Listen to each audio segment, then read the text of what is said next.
條片係俾大家睇下，黑客到今時今日都仍然係入侵咗我電腦，即係話我遭受嘅迫害係到今時今日都仍然繼續緊嘅。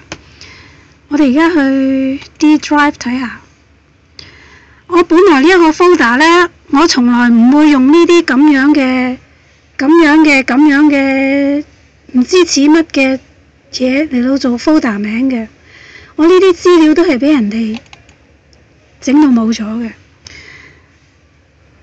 而家就變成晒呢個 folder 裏邊嘅嘢，變成晒呢啲咁嘅嘢。我完全失去晒呢個 folder 裏邊嘅資料。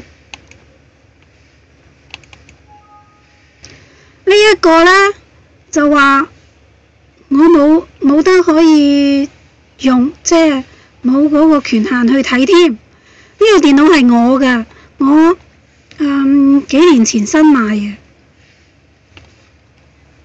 新買就因為呢，我之前幾個電腦都俾黑客整到完全唔用得啊，根本。咁而家試下呢一個啦，又係話我冇權限去存取裏邊嘅資料。跟住而家睇下呢個啦，又係裏邊有好多重要嘅資料啊，特別係好多係同 Sarah 被綁架有關嘅。